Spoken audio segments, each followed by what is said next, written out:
Hola, aquí Dragot, bienvenidos a un nuevo video. El día de hoy quería contarles un poco sobre uno de mis grupos preferidos al momento en el que, lo conocí. Y para eso quise acompañar la pintura de uno de los representantes más populares, o si no, el representante más popular de este grupo, que son las libélulas. Para esta pintura ocupé una tabla MDF de 20 centímetros por 20 centímetros. Generalmente pinto en tablas un poco más chicas, de 15 por 15, pero ya se me acabaron, entonces por el momento solo cuento con tablas MDF 20 por 20 y utilicé acrílico, como siempre, mi medio favorito para pintar. En cuanto a los pinceles, no tengo idea de qué pinceles uso, desconozco la marca, los tengo desde hace varios años, entonces no les puedo decir qué marca son, solo sé que los compré en una tienda de arte, probablemente Lumen. En cuanto a las pinturas, como ya les he comentado en otros videos, estoy utilizando pinturas Polytech por si a alguien le interesa. Bueno, ahora a lo que nos compete, la biología. El día de hoy vamos a hablar de insectos nuevamente. Específicamente vamos a hablar de un orden conocido como Odonata. Ahora, como siempre, me gusta empezar hablando un poco de la etimología de los nombres. Esta vez, el orden no tiene nada que ver con las alas, como tal vez ya pudieron adivinar por el nombre. Odonata viene de odonto, que significa diente, y natos, que significa mandíbulas. Esto hace referencia a que son insectos con un aparato vocal masticador, mastican y son depredadores en todas las fases de su vida. ¿A qué me refiero con todas las fases de su vida? Bueno, los odonatos tienen diferentes etapas, ¿no? Pueden poner huevitos y de esos huevitos salen unos organismos que viven dentro del agua que se les conoce como náyades. Estos son acuáticos y pues suelen habitar en ambientes lóticos y lénticos. Ahora, puede que se estén preguntando a qué me refiero con lótico y léntico, y son básicamente adjetivos que usamos para describir hábitats acuáticos. Un hábitat lótico se refiere a un cuerpo de agua que tiene movimiento, que fluye. Suelen ser, por ejemplo, arroyos, manantiales, riachuelos y ríos. Por el contrario, léntico hace referencia a hábitats acuáticos que se encuentran estancados, como pueden ser estanques, presas, pantanos, charcas estacionales. Una charca estacional es un cuerpo de agua que solo aparece durante cierta temporada, como por ejemplo en temporada de lluvia se llena y cuando llega la temporada seca se seca completamente y desaparece. Y cuando regresa la temporada de lluvias vuelve a aparecer. Es por esta razón, por la necesidad de ambientes acuáticos, por la que podemos encontrarlos de manera abundante en los trópicos, debido a que en los trópicos encontramos mayor humedad y a estos animales les gustan bastante la humedad. Sin embargo, no solo existen en los trópicos, sino que también los podemos encontrar en muchos otros lugares, prácticamente en casi todos los continentes, se me fue el nombre por 2 segundos. Otra cosa que me parece muy interesante de estos animales es que son viejos. ¿A qué me refiero con viejos? Bueno, podemos encontrar registros fósiles desde el Carbonífero que indican que son odonatos, o sea que podríamos clasificar como odonatos. Entonces son bastante viejos y tal vez es por eso que ambas de sus alas son membranosas y no son realmente como les había comentado en otros videos, muchos insectos tienen como modificaciones en sus alas. Sin embargo, los odonatos no realmente, simplemente son 2 alas. De hecho, dentro de los odonatos se suele hacer 2 distinciones: el suborden Zygoptero y el suborden Anisoptera. Y estos órdenes hacen referencia a cómo tienen las alas, aunque no es la única diferencia que existe. Ahora, por si nunca nadie ha visto una libélula en toda su vida, les puedo explicar más o menos cómo se ve. Aún así ahí tienen la ilustración. Es una ilustración bastante decente, considero yo. Entonces son animales que tienen, como todos los insectos, cabeza, tórax y abdomen. Pero su abdomen, curiosamente, se encuentra muy muy alargado, lo que les da como una estética curiosa y muy llamativa. Los podemos encontrar generalmente en lugares abiertos cerca de cuerpos de agua. Probablemente si han ido a clubs de golf o algunas piscinas, yo cuando voy de vacaciones me las encuentro mucho en piscinas, podemos encontrarlos. Estos animales, como creo que ya les había comentado, son cazadores, por lo que uno de sus funciones ecológicas es el control de plagas. Y son cazadores en, como ya les había mencionado, todas sus etapas de vida. O sea, cuando son bebés, cuando son náyades, cuando todavía no tienen alas y viven en el agüita, siguen siendo cazadores. Se pueden alimentar de ajolotes, bebés obviamente, insectos, invertebrados, por lo que mantienen estas poblaciones bajo control. También en algunas ocasiones se les considera bioindicadores. Un bioindicador es, bioindicadores de la calidad del agua en algunos lugares. Un bioindicador es, como su nombre lo indica, algo vivo que nos indica algo. Entonces, hay ciertos animales que prefieren, ciertos organismos, no solo animales, también podemos encontrar plantas o algas, que prefieren ciertas condiciones. Entonces, si vemos un aumento en su población, nos puede dar una pista de qué está pasando en ese ecosistema. Por ejemplo, las sanguijuelas, pese a que tenemos la idea de que son como de miedo y de lugares sucios, aguantan muy muy poco la contaminación, por lo que únicamente son encontrados en cuerpos de agua muy limpios, que no tienen prácticamente contaminación. Entonces son indicadores de un cuerpo de agua limpio y saludable. Ahora, hay algunas especies de algas o bacterias que se alimentan de materia orgánica, como pueden ser heces y cosas por el estilo. Entonces podemos encontrar un crecimiento poblacional de este tipo de algas y este tipo de bacterias en, por ejemplo, aguas o cuerpos de agua que reciben aguas residuales, ¿no? Por ejemplo, a eso me refiero con que los odonatos pueden ser indicadores.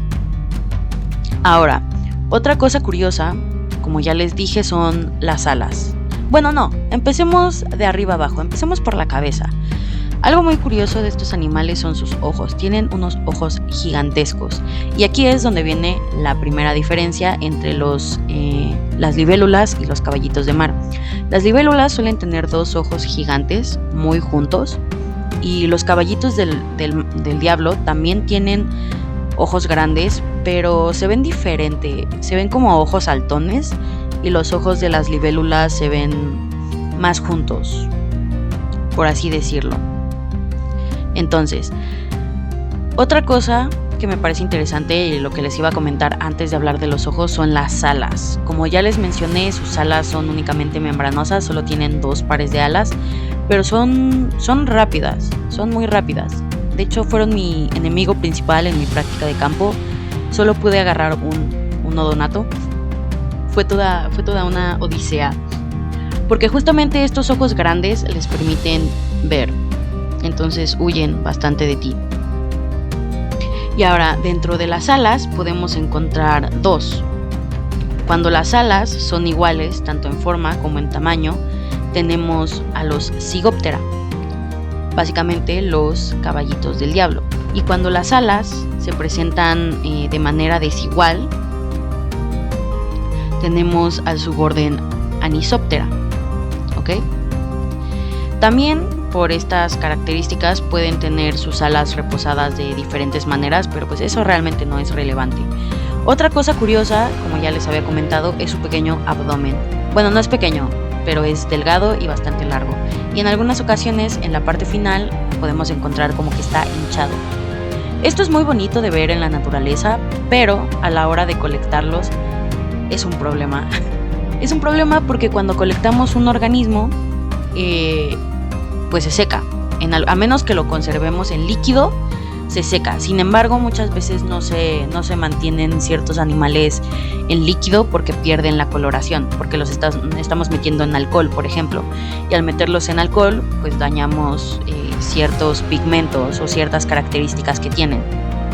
El alcohol se lo come. Ahora, los odonatos se colectan de una manera similar a las mariposas. Esto va a ser trigger warning. Si ustedes son muy amantes de los animales, les recomiendo que no escuchen de aquí en adelante, porque les voy a explicar cómo los sacrificamos y tal vez no se sientan cómodos al respecto.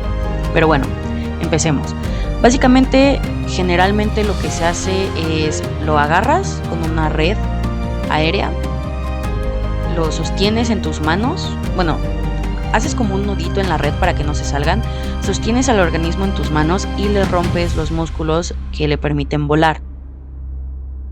Posterior a eso, lo guardas dentro de una bolsa Glasine, que nos va a permitir mantener al organismo en buenas condiciones, y después de eso puedes hacer varias cosas. A la bolsa Glasine le puedes poner acetato de etilo para que se muera, o lo puedes meter a una cámara de gas de cianuro.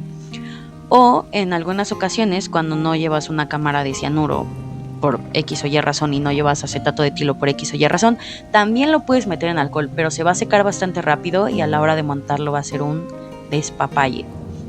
Hay otro método, este no lo he utilizado, este solo me lo comentó mi profesor, y es que en algunas ocasiones, después de atraparlo con la red y romperle los músculos de las alas, lo que haces es agarrar una jeringa como de insulina y le inyectas acetato en el abdomen por el ano. Como les había comentado en otras ocasiones, en el abdomen encontramos todas sus vísceras, por lo que a la hora de inyectarle acetato, pues básicamente lo estamos matando. Este es uno de los métodos, digamos, más tardados, pero más eficaces, porque nos permite mantener como el organismo bien para futuras referencias. ¿Y por qué digo bien? Bueno, les voy a contar una historia. En una de mis prácticas de campo, unos de mis compañeros encontraron odonatos y los colectaron. Sin embargo, no tenían todas las herramientas necesarias y los colectaron en alcohol. Al momento de montarlos, se encontraron con que su abdomen estaba achicharrado, estaba súper pequeño y de hecho se rompía constantemente. Entonces, muchas veces los métodos de colecta no son de a gratis, sino que tienen una función y generalmente están adaptados para que podamos sacarle el mayor provecho al organismo que estamos colectando, porque nos sirve de poco tener organismos rotos o con partes faltantes. Ya, eso es todo lo que voy a comentar sobre cómo sacrificamos estos animales. Ahora, como ya les mencioné, las náyades son acuáticas. Y eso me parece muy chistoso porque cuando los ves, no sé, se ven chistosos, parecen animales completamente diferentes. En este caso, cuando son náyades, respiran por algo que se les conoce como traqueobranquias y se ven como dos plumitas en el culo. O sea, se ve como si tuvieran dos colas con plumitas o dos colas como similares a las de los grillos. Y se ven muy chistosos. Los puedes agarrar cuando son animales acuáticos, los puedes agarrar con pequeñas coladores o con redes que pasas por el agua. Otra cosa interesante es que los odonatos tienen territorios, ¿ok? Y son bastante de defender sus territorios, se suelen pelear entre ellos por los territorios, específicamente los machos. Entonces los machos compiten defendiendo su territorio y también compiten por las hembras para intentar copular, para intentar mantener su especie. Esto pasa en muchos animales, no solo los insectos, ¿no?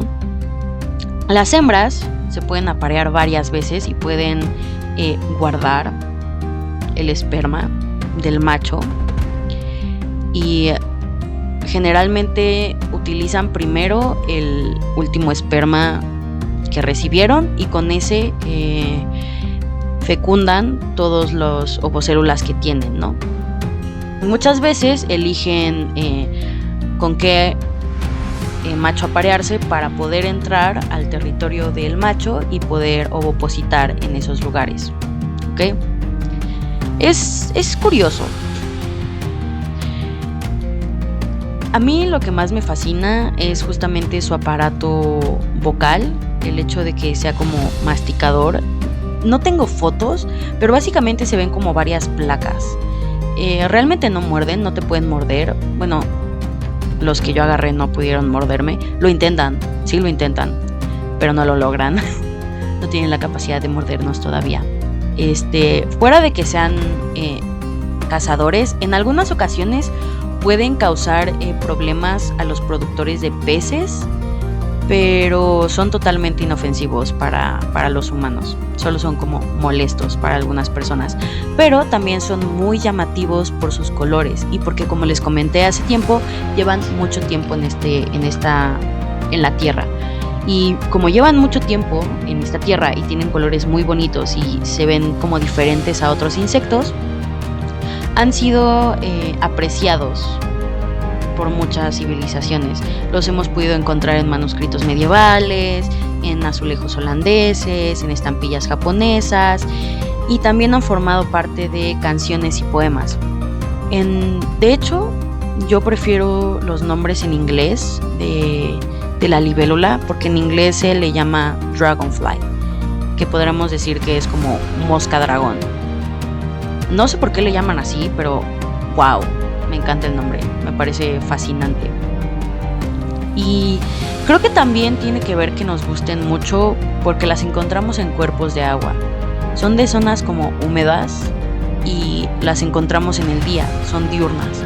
Entonces, verlas en el agua mientras el sol les refleja, y sus alas son muy notorias. Muchas veces cuando vemos un insecto volar no alcanzamos a ver bien sus alas, o cuando se posa tampoco las alcanzamos a ver como muy bien. Por ejemplo, en el caso de las abejas o en el caso de los escarabajos no se alcanzan a ver como perfectamente, pero cuando un odonato se posa se ven como las alas largas y preciosas y puedes ver toda la venación, y generalmente en la punta, como pueden ver en la ilustración, suelen tener como estas puntas oscuras en algunas partes de las alas. Entonces son muy bonitas, me parecen muy preciosas y son muy populares. Entonces espero que les haya gustado este video. La verdad no hay como tanto que les pueda decir respecto a ellas porque no son el orden del que más sepa, pero siguen siendo bastante interesantes. Ahora, también quería comentarles que tengo entendido que sus músculos son un poco diferentes a los músculos que tienen actualmente los insectos, o sea, mueven sus alas de manera diferente a los insectos más recientes. No recuerdo exactamente cuál es la diferencia anatómica de cómo están conectados los músculos, pero recuerdo perfectamente que eso me voló la cabeza. No recuerdo si es que mueven los dos pares de alas al mismo tiempo o pueden moverlos de manera independiente porque cada ala tiene su propio músculo. No recuerdo con exactitud y no tuve la oportunidad de encontrar el dato, pero si algún día los encuentro se los dejo en la descripción. Espero que el video les haya gustado y los veo en el próximo video. Yo creo que el próximo video va a ser de plantas para cambiar un poco, para que se den cuenta que la biología no es únicamente animalitos, sino que hay otros organismos muy interesantes que solemos considerar adornos, como son las plantas. Chau, chau, nos vemos en un próximo video. Chau, chau.